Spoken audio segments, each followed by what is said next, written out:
Bom dia, meus amados, tudo bem com vocês? Mais um dia de leitura do livro de Deuteronômio e hoje nós vamos ler os capítulos 7, 8 e 9. O capítulo 7,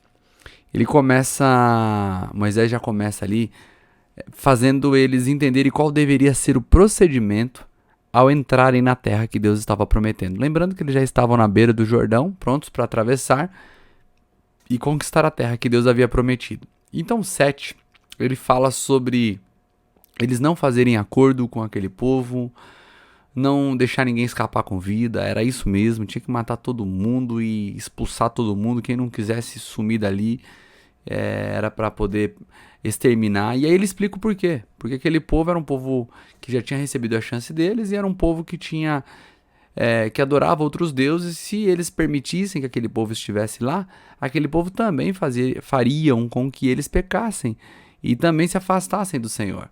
Eu gosto muito de uma reflexão de que a terra, baseado em tudo isso que nós estamos lendo, de que a terra nunca será nossa de verdade enquanto os inimigos estiverem nela. Porque os inimigos da nossa vida fazem com que nós nos afastemos de Deus. E então nós nunca poderemos desfrutar de uma terra prometida, ou seja, da vida que Deus prometeu para nós, enquanto não tivermos coragem de tirar da nossa vida aquilo que o Senhor disse para que não houvesse mais. Às vezes vai ser pessoas, nem sempre pessoas, mas comportamentos, atitudes, porque a terra prometida, ela também é uma tipologia da vida que Deus prometeu para nós, porque temos que lutar para entrar nela. Porque a vida que o Senhor prometeu para nós está atrás de uma transformação de mente, né? O apóstolo Paulo disse em Romanos 12 que devemos transformar a nossa mente para que nós possamos ser capazes de experimentar a boa, perfeita e agradável vontade de Deus. Essa transformação de mente fala de tirarmos da nossa mente coisas que pertenciam à nossa velha natureza e permitirmos que elas sejam inundadas pelas características de um novo homem. Aqui é tudo uma tipologia, né? No capítulo 7 está dizendo sobre isso. Se não tirar as coisas, se não tirar as pessoas, se não tirar aquilo que corrompia a terra pode ter novas pessoas, mas continuará corrompida. E o verso 7 ao 10, eu acho que é uma demonstração muito linda da graça de Deus com aquele povo, que revela a graça dele para conosco também. Ele vai dizer assim, depois ele vai voltar nessa mesma linha de raciocínio lá no capítulo 9. Ele diz assim, a partir do verso 7, estou lendo na versão parafraseada a mensagem. O Eterno não se sentiu atraído por vocês, nem os escolheu porque vocês eram numerosos ou importantes. A verdade é que vocês não tinham quase nada de atraente. Ele os escolheu por puro amor, cumprindo a promessa que havia feito aos seus antepassados. Deus interveio e, com poder, tirou vocês daquele mundo de escravidão, livrou vocês das garras de ferro do rei do Egito. Entendam isso, o Eterno, o seu Deus, é Deus de fato, um Deus em que vocês podem confiar. Ele é fiel por 1000 gerações, a sua aliança de amor leal para com os que o amam e o obedecem aos seus mandamentos. Mas ele também retribui aos que o odeiam e paga a eles o salário da morte. Ele não costuma protelar, os que o odeiam recebem seu pagamento em dia.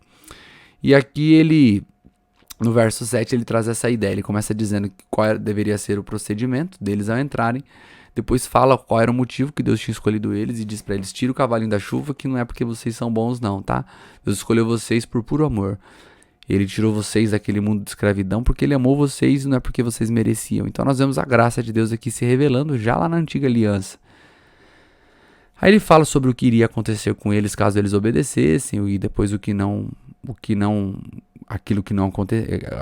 aconteceria com aqueles que não obedecessem. No verso 16 ele diz, vocês farão um picadinho dos povos que o Eterno, seu Deus, entregar a vocês, não tenham piedade deles e não adorem os deuses deles, porque serão uma armadilha para você. E aí o verso 17 ao 19, ainda estou na versão parafraseada da mensagem, ele diz assim, talvez vocês pensem, essas nações são muito mais numerosas que nós, não conseguiremos nem fazer cócegas nelas. Mas estou dizendo a vocês, não tenham medo, lembrem-se de tudo que o Eterno, seu Deus, fez ao faraó e a todo o Egito. Lembre-se dos grandes embates que vocês testemunharam, os sinais e milagres, as maravilhas, o braço poderoso do Eterno, que ele estendeu para tirar vocês de lá. O Eterno, seu Deus, fará a mesma coisa a esses povos de quem vocês têm tanto medo agora. E não vamos esquecer as vespas. O Eterno enviará vespas sobre eles até que todos os povos sobreviventes escondidos estejam mortos. Gente, eu lembro de uma canção antiga que dizia assim: conta quantas bênçãos. Antiga assim, é da harpa cristã, né? Talvez vocês conheçam, alguns de vocês não, mas diz assim: conta quantas bênçãos, conta quantas são recebidas da divina mão. Conta todas, mas conta de uma vez. E verás surpreso o quanto Deus já fez. Era mais ou menos isso que Deus estava falando para eles. Conta as bênçãos, conta quantas tem. E entenda que Deus já fez muito por vocês. É a lembrança do que Deus já fez por nós é que nos dará esperança diante das tribulações. É o que ele está dizendo. Gente, vocês vão ter medo daquele povo? Poxa, Deus abriu o mar. Vocês vão ter medo de não conseguir comer? Deus mandou maná do céu.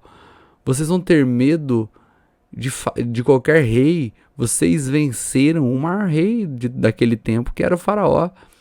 Então, o que o Senhor estava dizendo para eles é, diante das preocupações que vão aparecer agora, Moisés estava dizendo, e o Senhor estava dizendo através de Moisés, façam um exercício de memória. E lembrem-se que o Deus que fez, ele é o mesmo que está com vocês agora. Então, a prova disso é que nós vemos um milagre no Jordão para aquele povo atravessar.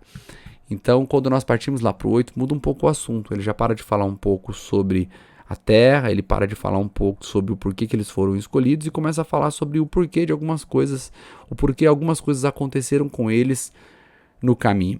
E lá no verso 8, eu quero ler, vou começar a ler ali na versão parafraseada, mas depois eu quero ler também uma porção na revista atualizada. Ele diz assim: guardem e obedeçam a lei que estou promulgando hoje, para que vocês vivam e prosperem, para que entrem e tomem posse da terra que o Eterno prometeu aos seus antepassados. Lembre-se de todos os caminhos pelos quais o Eterno conduziu vocês nesses 40 anos no deserto, levando vocês ao limite, testando-os para saber de que material vocês eram feitos, se iriam obedecer aos mandamentos dele ou não. Ele fez vocês passarem por momentos difíceis, até os fez passar fome.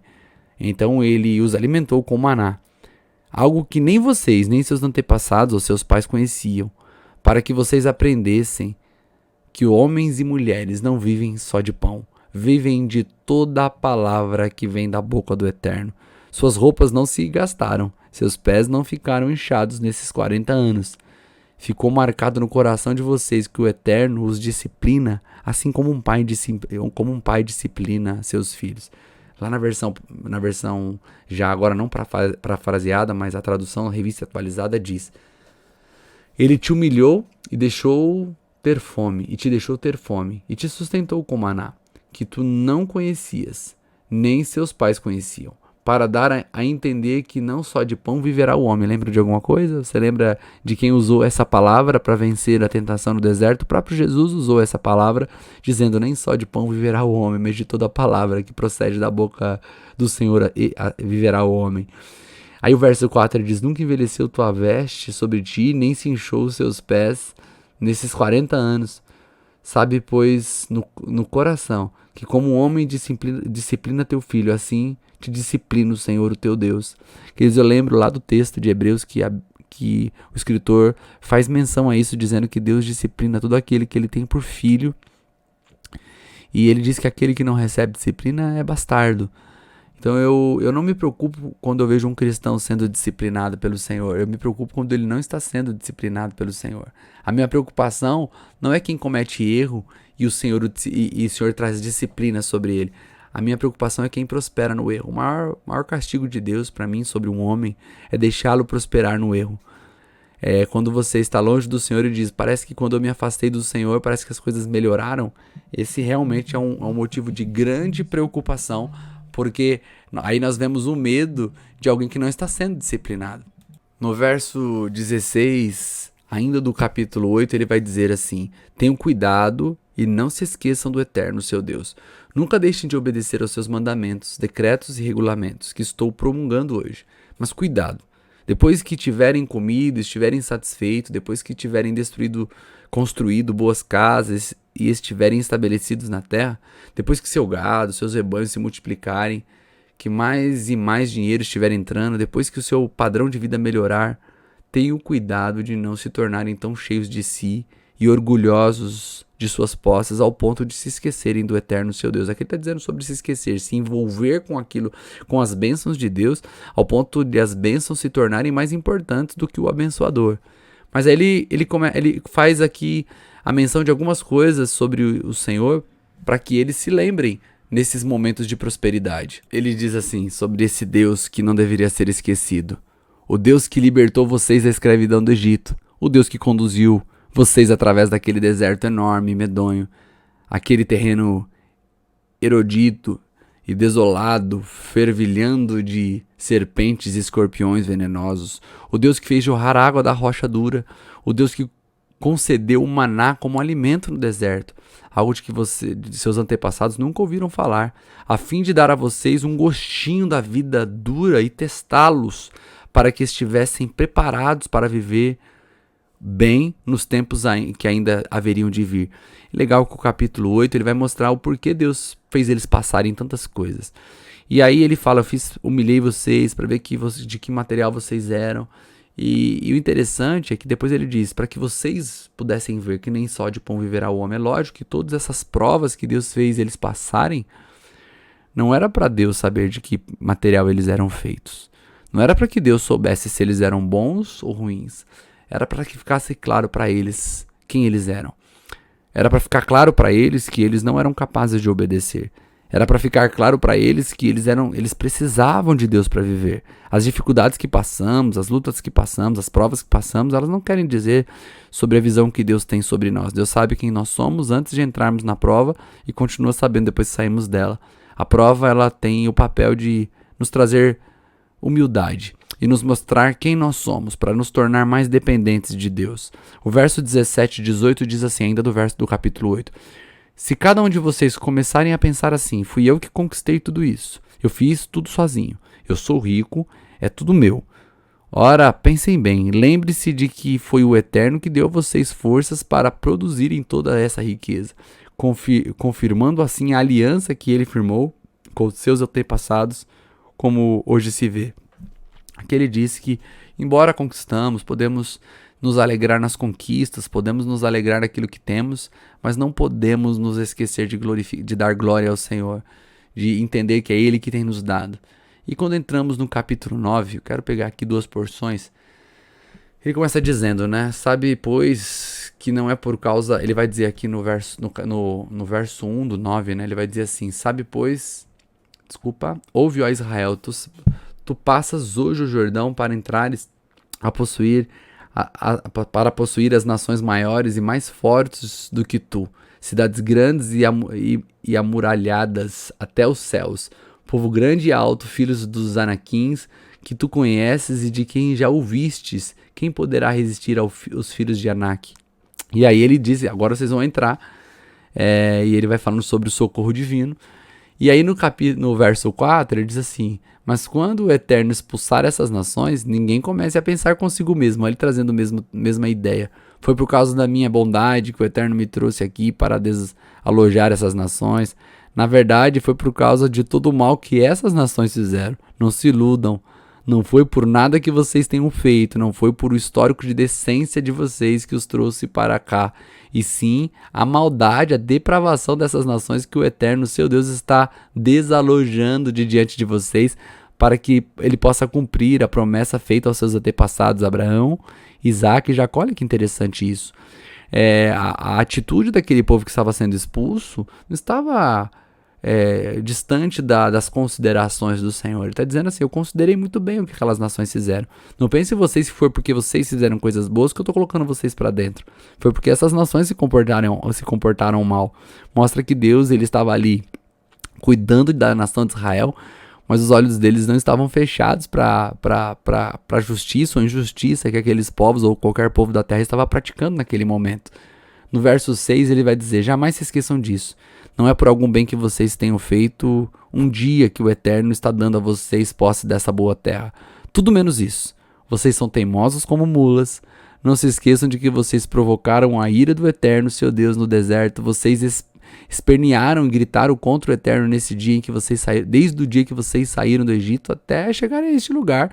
Foram rebeldes o tempo todo. Vocês deixaram o Eterno tão furioso no Horebe, que ele quis destruir vocês. Quando subi ao monte para receber as tábuas de pedra, as tábuas da aliança que o Eterno fez com vocês, fiquei no monte 40 dias e 40 noites. Não comi nada, nem bebi nada. Então o Eterno me entregou as 2 tábuas de pedra, entalhadas pelo dedo do Eterno. Elas continham palavras por palavras de tudo que o Eterno tinha dito a vocês de dentro do fogo no monte, no dia da Assembleia. Foi ao final dos 40 dias e noites que o Eterno me entregou as 2 tábuas de pedra, as tábuas da aliança. Ele me disse: volte lá embaixo, o mais rápido que puder, porque o povo que você tirou do Egito estragou tudo. Bastam poucos dias para eles abandonarem a estrada que preparei para eles e se desviarem ao ponto de fundir um ídolo para si. Deus estava dizendo: gente, não se iluda que vocês não são bom coisa nenhuma, vocês só desobedeceram, vocês só fizeram coisas erradas. O Senhor falou com vocês no monte, no meio do fogo. Vocês viram tudo aquilo em 40 dias, vocês estavam desviados. Queridos, isso me traz um temor do Senhor. E eu agradeço ao Senhor por cuidar, porque se dependesse de mim, se dependesse da minha própria força, eu não poderia caminhar por esse caminho como esse povo não caminhou. Mas eu dou graças a Deus porque Ele nos mantém firme no caminho, porque Ele sustenta nossas mãos, segura as nossas mãos para que possamos chegar até o fim. Porque se as portas estivessem abertas, provavelmente nós estaríamos fugindo por ela. Ainda no capítulo 9, ele vai dizer assim, lá no finalzinho da porção do verso 20, ele vai dizer: fiquei apavorado, com medo da fúria do Eterno, da sua cólera ardente. Eu tinha certeza de que ele iria destruir vocês, mas o Eterno me ouviu uma vez. E Arão, como o Eterno ficou furioso com ele, queria acabar com ele também. Mas orei também por Arão na mesma ocasião. Pode perceber que o próprio Arão, sumo sacerdote, quando Moisés sobe e quando ele volta, é Arão que fundiu o bezerro de ouro para aquele povo, ficou com medo e fundiu o bezerro de ouro. Isso mostra a graça de Deus, que mesmo ele tendo fundido o bezerro de ouro, Deus ainda continuou o abençoando, né? Nós falhamos, nós somos tão falhos e Deus é tão misericordioso, tão longânimo.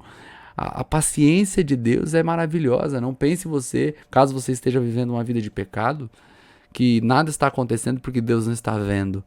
Se nada aconteceu ainda é porque Deus está dando chance para você se arrepender.